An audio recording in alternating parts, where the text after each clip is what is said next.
Sahabat Fresh Juice, saya Yofi dan Natasha. Sesaat lagi kita akan mendengarkan Fresh Juice.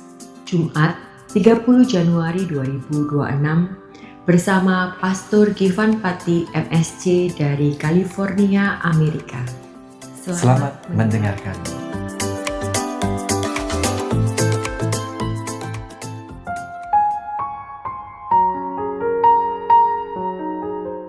Halo semuanya, salam Fresh Juice. Saya mengundang kita semua untuk larut dalam pembacaan kitab suci dan permenungannya. Tuhan bersamamu. Inilah Injil suci Yesus Kristus menurut Markus. Lalu kata Yesus, beginilah hal kerajaan Allah itu. Seumpama seorang yang menaburkan benih di tanah, lalu pada malam hari ia tidur, dan pada siang hari ia bangun. Dan benih itu mengeluarkan tunas, dan tunas itu makin tinggi. Bagaimana terjadinya, tidak diketahui orang itu. Bumi dengan sendirinya mengeluarkan buah, mula-mula tangkainya, lalu bulirnya, kemudian butir-butir yang penuh isinya dalam bulir itu. Apabila buah itu sudah cukup masak, orang itu segera menyabit, sebab musim menuai sudah tiba. Katanya lagi, dengan apa hendak kita membandingkan kerajaan Allah itu? Atau dengan perumpamaan manakah hendaknya kita menggambarkannya? Hal kerajaan itu seumpama biji sesawi yang ditaburkan di tanah. Memang biji itu yang paling kecil daripada segala jenis benih yang ada di bumi. Tetapi apabila ia ditaburkan, ia tumbuh dan menjadi lebih besar daripada segala sayuran yang lain, dan mengeluarkan cabang-cabang yang besar, sehingga burung-burung di udara dapat bersarang dalam naungannya. Dalam banyak perumpamaan yang semacam itu, ia memberitakan firman kepada mereka sesuai dengan pengertian mereka. Dan tanpa perumpamaan, ia tidak berkata-kata kepada mereka. Tetapi kepada murid-muridnya, ia menguraikan segala sesuatu secara tersendiri. Demikianlah sabda Tuhan. Saudari dan saudara yang terkasih, apakah Anda pernah melihat petani yang setiap malam menggali tanah cuma buat ngecek, udah tumbuh belum ya?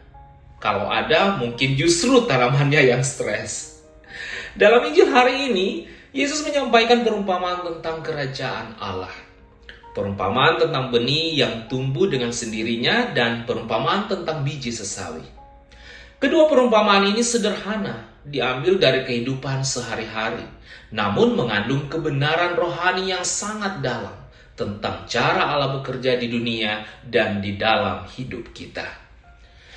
Yesus menekankan bahwa pertumbuhan kerajaan Allah bukan terutama hasil dari kemampuan atau usaha manusia, melainkan karya Allah sendiri. Seringkali kita hidup dengan pola pikir serba instan. Kita ingin melihat hasil dengan cepat, pelayanan yang langsung berhasil, doa yang segera dijawab, perubahan hidup yang terjadi seketika. Namun Yesus mengingatkan bahwa kerajaan Allah bekerja secara amat berbeda. Ia bertumbuh dalam proses, dalam diam, bahkan ketika kita tidak melihat atau memahaminya.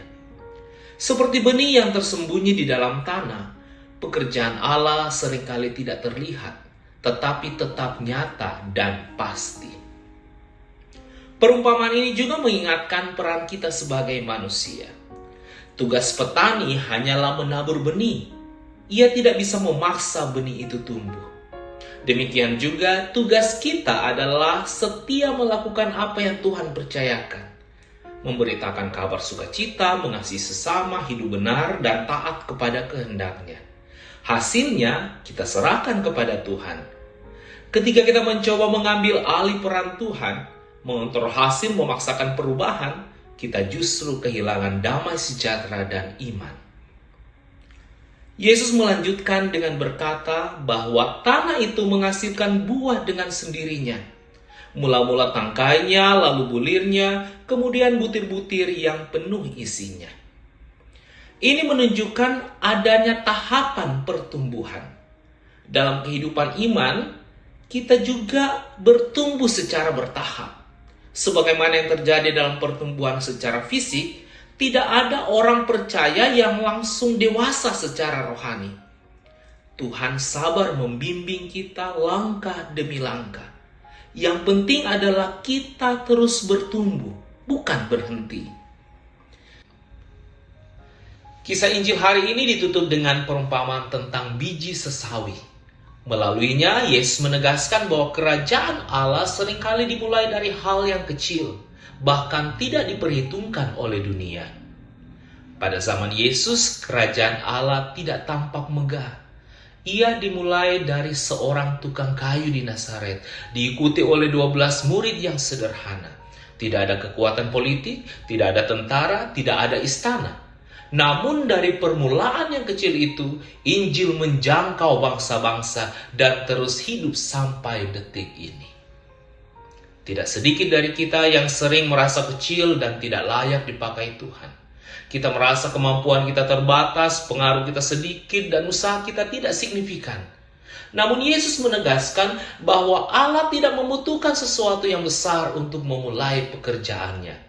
Ia hanya membutuhkan ketaatan dan iman. Satu langkah kecil dalam ketaatan dapat menjadi awal dari pekerjaan besar Tuhan. Perumpamaan ini menantang cara kita memandang pelayanan dan kehidupan rohani. Kita sering meremehkan hal-hal kecil. Satu doa, satu tindakan kasih, satu kata penguatan, satu langkah ketaatan. Namun di tangan Tuhan, hal-hal kecil itu dapat bertumbuh dan membawa dampak yang jauh lebih besar dari yang kita bayangkan. Jangan pernah meremehkan apa yang Tuhan percayakan kepada kita hari ini. Maka saudari dan saudara, mari kita tidak berkecil hati ketika hasil belum terlihat. Mari kita tidak meremehkan permulaan yang kecil. Sebab di tangan Tuhan, benih kecil dapat menjadi pohon besar. Dan pekerjaan yang tersembunyi dapat menghasilkan buah yang berlimpah pada waktunya. Tuhan memberkati. Sahabat Fresh Juice, kita baru saja mendengarkan Fresh Juice. Jumat 30 Januari 2026. Terima kasih kepada Pastor Givan untuk renungannya hari ini. Sampai berjumpa kembali dalam Fresh Juice edisi selanjutnya. Salam Fresh Juice.